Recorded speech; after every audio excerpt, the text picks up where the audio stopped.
ada hubungannya dengan wudu. Al-julusu indal wudu, yang pertama adalah duduk ketika kita wudu. Jadi ini kalau kita saksikan di luar sana, di tempat wudu Masjidil Haram dan yang lainnya, itu semua dalam keadaan duduk. Nah, kita belum bisa, ya, karena mungkin keterbatasan tempat atau dan yang lainnya. Istiqbalul kiblat berwudu, yang kedua adalah menghadap kiblat ketika berwudu. Karena li'anal wudu ibadatun min jumlatil ibadat, fayastahabbu lahu dzalik, karena wudu merupakan suatu ibadah dari sekian banyak ibadah, maka disunnahkan ketika wudu menghadap kiblat. Qira'atul du'a al-masyhur ba'dal wudu, di antara sunnahnya adalah membaca doa yang masyhur setelah wudu. Jadi yang maksur. Adapun doa-doa wudu itu goer maksur, artinya tidak datang dari Nabi Muhammad SAW. Akan tetapi dalam Ushul Karim disebutkan bahwasanya doa-doa wudu itu ada maksur min salaf, yaitu berasal daripada ulama salaf yang mereka mengambil daripada iktibas dari Al-Quran, seperti dalam wajah ta'ammal ladzina biyaddat wujuhum fa fi rahmatillah, maka ulama mengambil iktibas dari ayat tersebut menjadikan doanya Allahumma bayyid wajhi dan seterusnya. Qiraatul adiyah asna wudu, kemudian membaca doa di tengah-tengah wudu. Ini disebutkan dalam kitab Bidayatul Hidayah dari Imam Al-Ghazali radhiyallahu anhu. Wa qala al-Khatib Asy-Syarbini fi siyaqi kalamin an hadisi a'dha'il wudu. Qaluhu, adapun Imam Khatib Asy-Syarbini dalam permulaan pembicaraan beliau tentang hadis anggota wudu, beliau mengatakan wafatar Rafi'i wan Nawawi, dan Imam Rafi'i dan Nawawi radhiyallahu anhuma beliau mengingkari tentang hadis daripada doa-doa wudu. Annahu ruwiya an Nabi sallallahu alaihi wasallam, tapi menurut Imam Syarbini belum mengatakan hadis ini diriwayatkan oleh Nabi Muhammad SAW min turuqin fi tarikh Ibnu Hibban, dalam hadis kitab Ibnu Hibban, wa in kanat dhaifatan lil amal bil hadis dhaif fi fadailil a'mal, akan tetapi meskipun doa-doa tersebut ya ada mengatakan maksur dalam kitab hadis Ibnu Hibban dan hadis-hadis tersebut dhaif kategorinya, tetapi ulama hadis mengatakan bahwa mengamalkan dalam hadis dhaif itu tidak masalah selama tidak maudhu. Jadi kita harus paham dalam hal ini. Ini susah dalam belajar ilmu hadis, yang disebut dengan mustalah. Kalau kita belajar mustalah hadis, ada kategori hadis sahih, ada hadis dhaif, ada sahih li ghairihi li dzati dan sebagainya. Nah, ini perlu pendalaman dalam ilmu hadis. Yang disebutkan dalam kitab Ibnu Hibban, hadis tersebut tentang doa-doa adalah dhaif, tetapi tidak masalah mengamalkan tentang hadis dhaif, asal jangan kategorinya dhaif jiddan, itu nggak boleh. Ya. Adapun tentang keutamaan amal, meskipun itu dhaif, diperbolehkan. Qiraatul du'a al-masyhur ba'da tayammum fil wudu, dan juga membaca doa yang masyhur setelah tayamum sebagaimana doa wudu. Jadi kalau kita tayamum, doa sesudah wudunya sama dengan doa sesudah tayamumnya sama dengan doa sesudah wudu. Yaitu doa asyhadu an la ilaha illallah wahdahu la syarika lahu wa anna muhammadan abduhu wa rasuluhu. Disebutkan An Umar radhiyallahu ta'ala anhu qala Rasulullah sallallahu alaihi wasallam, ma minkum min ahadin yatawaddu fayuballigh aw yusbighul wudu summa yaqul. Hadis dari sahabat Umar bin Khattab radhiyallahu anhu mengatakan bahwa Rasulullah SAW bersabda, tidaklah salah seorang di antara kalian berwudu fayuballigh aw yusbighul wudu, kemudian dia menyempurnakan wudunya, summa yaqul, kemudian di akhir wudu dia mengatakan asyhadu an la ilaha illallah wa anna muhammadan abduhu wa rasuluh, illa futihat lahu abwabul jannatis samaniyah, melainkan dibukakan baginya pintu surga yang 8. Yadkhulu min ayyiha sya'a, dia dipersilakan masuk mau dari pintu mana saja. Itu orang yang membaca doa sesudah wudu. Rawahu Muslim, hadis riwayat Imam Muslim. Wa hadza lafzu ashabu sunan wa Ahmad, ini selisal ini adalah ada dalam ashabu sunan dan Imam Ahmad radhiyallahu anhu. Wa fi riwayat Tirmidzi ba'da qawlihi wa rasuluh, dan dalam riwayat Imam Tirmidzi disebutkan setelah doa asyhadu an la ilaha illallah wahdahu la syarikalah wa anna Muhammadan abduhu wa rasuluh, ada tambahan Allahumma ij'alni minat tawabin waj'alni minal mutatahhirin. Udah segitu. Adapun waj'alni min ibadika sholihin itu nggak tahu tambahannya dari mana. Ya. Itu segitu. Waj'alni minat tawabin waj'alni minal mutatahhirin, udah segitu. Nah, ada tambahan lagi dalam kitab Imam Nasai, ada sih tambahan supaya kita paham. Ada tambahan dalam kitab Sunan An-Nasai di amal al-yawm wal lailah, amal-amal pada pagi dan malam hari, tambahan dalam setelah mutatahhirin tambahnya subhanakallahumma wa bihamdika asyhadu an la ilaha illa anta astaghfiruka wa atubu ilaik. Itu yang lengkap. Jadi secara lengkap asyhadu an la ilaha illallah wahdahu la syarikalah wa anna Muhammadan abduhu wa rasuluh Allahumma ij'alni minat tawabin wa ij'alni minal mutatahhirin subhanakallahumma bihamdika asyhadu an la ilaha illa anta astaghfiruka wa atubu ilaik. Lebih lengkap lagi tambahan dalam kitab Tanqihul Qaul, disebutkan setelah baca doa itu membaca surat Al-Qadr, ya, membaca surat satu kali. Dan tambahan lagi ada dalam kitab baca ayat surat Al-Mu'minun, surat An-Nur, Allahu nurus samawati wal ardh masalun nuri kamishkatin fiha misbah al-misbah bi juzajah al-juzaj kana kawkabun durrin yuqalu min syajaratin mubarakah zaitunatin la syarqiyyati wala gharbiyah yakadu zaituha yudu wala tamkasuna nurun ala nur yahdillahu nuri man yasha wa yadkhulu salam ayatu rasulina Allah bi kulli syai'in alim. Itu surat dalam surat Nur, itu baca doanya sambil lihat ke atas, gitu. Memandang ke atas. Ya. Alhamdulillah ada dalam surat An-Nur, Allah nur samawati wal ardh. Itu fadilahnya apa? Ini dapat dari Habib Muhammad pada beliau mengatakan siapa membaca itu dia punya firasat. Tahu firasat? Perasaan. Nah, kalau ada orang mau jahat itu tahu. Itu bacaan. Allah nur samawati wal ardh.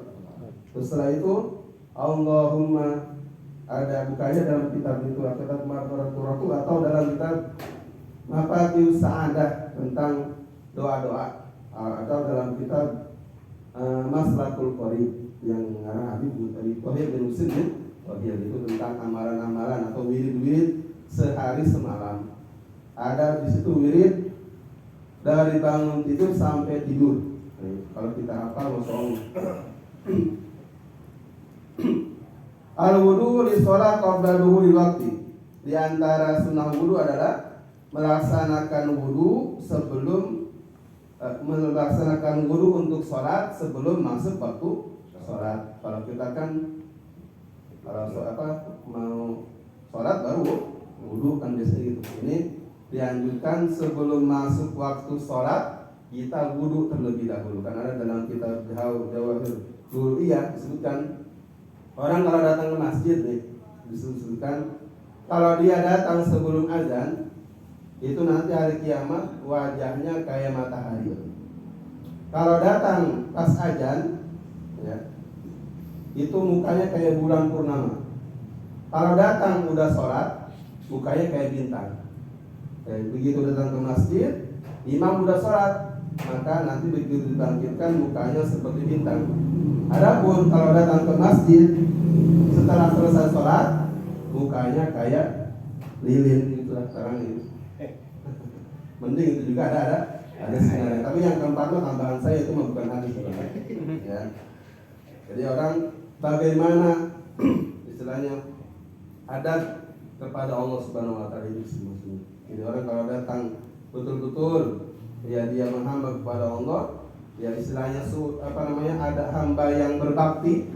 Kalau dia hamba yang betul-betul taat, enggak kudu nyuruh disuruh sama atasannya. Kalau dia udah paham nih kewajiban dia di sekian, tugasnya di perusahaan udah paham, udah nggak usah disuruh. Nah seperti itu adalah abad atau hamba yang berbakti yang bagus. Nah, begitupun kita kepada Allah Subhanahu wa taala. Jangan nunggu dipanggil baru dapat. Nah, kita kan biasanya nunggu udah dipanggil diem baik. Kalau belum jam 2 belum datang. Adamul israf fil ma. Di antara sunnah wudu adalah tidak berlebihan dalam menggunakan air. Ya, ini ada hadis sebutkan Ubari mawarada anna Nabi sallallahu alaihi wasallam marra bi Sa'din. Disebutkan bahwasanya Nabi SAW beliau berjumpa dengan sahabat Sa'ad bin Abi Waqqas. Ya tawaddu, beliau sedang wudu. Faqala ma hadzal sarab. Maka Rasulullah berkata kepada sahabat Sa'ad, apa ini maksudnya? Ini terlalu berlebihan. Ini penggunaan air yang melebihi batas. Faqala akhir wudu sarab, beliau bertanya kepada Rasulullah, apakah dalam wudu itu ada kategori berlebihan? Ya, maka Rasulullah, na'am, ya. Wa in kunta ala nahrin jarin, meskipun engkau berwudu di air yang di sungai yang mengalir. Bahkan dalam kitab juga disebutkan makruh berwudu dengan israf meskipun wa in kunta fil bahar, meskipun engkau wudu di laut katanya. Jadi biasa. Ya seukuran kita nyendok cuman air biasa gitu. Ya. Ada dalam keterangan bahwasanya Rasulullah beliau berwudu itu hanya 1 mud lebih sedikit. Disebut gimana? Semut ya sedikit. Itu air wudu beliau. Ini khususnya karena kalau air itu berebutan ingin menyentuh jasad Nabi Muhammad SAW. Ya, ini khususnya namanya mukjizat. Jadi air berlomba ingin buru-buru membasahi badan Nabi SAW. Bahkan ada riwayat, ada pertanyaan kemana lari air bekas mandiin jenazah Nabi SAW. Kan ada yang tahu. Jadi begitu belum dimandiin, airnya kemana ya tadi? Kan nggak ada yang nampung. Tajdidul wudu, al-wudu min ma'is sail. Disebutkan sunnah berikutnya adalah wudu dari air yang mengalir. Ya, ini kadang ada salah kaprahnya juga di sini yang belum paham bahwa wudu itu harus di keran mulu gitu. Ada seperti itu. Memang bagus anjuran wudu di air yang mengalir karena ini menghindari yang namanya isti'anah, meminta bantuan ke orang lain. Jadi kalau kita wudu nih, tolong dong alirin airnya, kita wudu.